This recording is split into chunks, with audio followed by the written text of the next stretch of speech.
Hey everybody, hope you are all doing well. Today I thought I would kind of go to an old school style update on the 40-gallon breeder here. I do want to apologize in advance. I've had a bit of a cough lately, so you might get a bit of that during this. So first off, right off the bat, let me just say the fish in this tank have been doing phenomenally. I think it's pretty safe to say the tetras are usually doing pretty well in here. All of the red-eye tetras and Von Riel tetras that I have in here have just kind of been schooling around, pretty much enjoying life. The Farlowella catfish and the clown plecos are still in this tank. I have been seeing the clown plecos a lot lately. I think it's partly because there's just so much shadow from the red tiger lotuses and the driftwood on the left side of the tank that they're pretty much not afraid. I see them at all times of the day, which is it's great to see them. And the Farlowella have spawned for me a few times again. I have been pretty busy lately and not really focusing on doing much breeding lately, so I've just been leaving the eggs in the tank, letting them tend to them. And I'm pretty sure that once they hatch, the fry probably do get eaten, either by the rams or the tetras in the tank. The puffer fish is still doing well. You can see him kind of scooting around there. For anyone new to my channel, there were originally 2 Amazon puffers in this tank, but due to a mishap, one of them did end up passing away. So I am left with just the one, which has been doing well. He or she, really, it's not really a way to tell, is eating well, it's really active, and has been getting along with all the fish in the tank. Once upon a time, there were some rummy nose tetras in this tank, which are now in my paludarium tank, which the puffer was kind of biting at and feasting on them a little bit, so I did pull them out of there. Probably the biggest thing to note in this tank is that there are a couple of apistos in it. It was kind of unplanned. A while back, it may have been earlier this year, probably January or February, I did have some apisto fry from my apistos in my paludarium tank, and when I was growing them out, apparently a male and a couple of females did make it into the 40 breeder from their breeder net.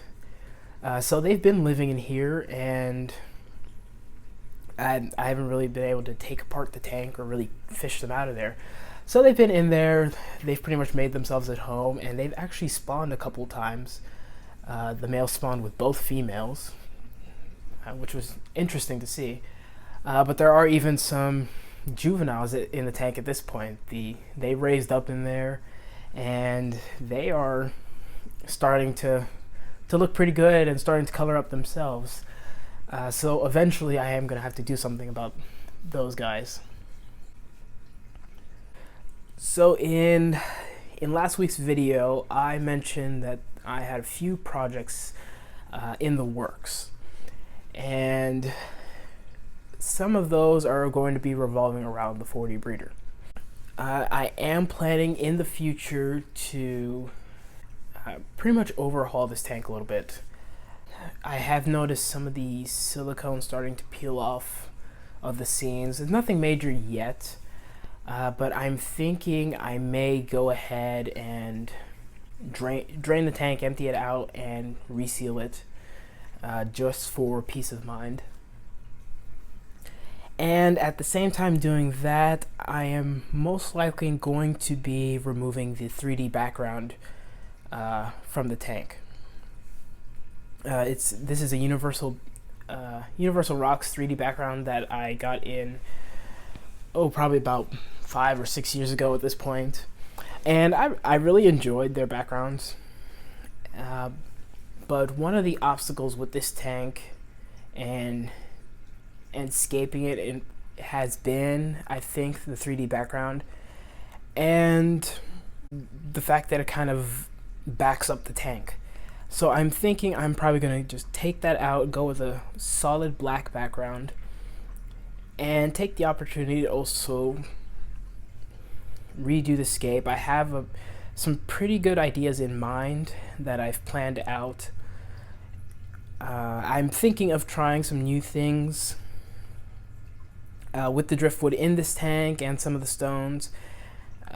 Something really different than what I've kind of done in the past. But at the same time, I'm also going to be changing up the spray bar.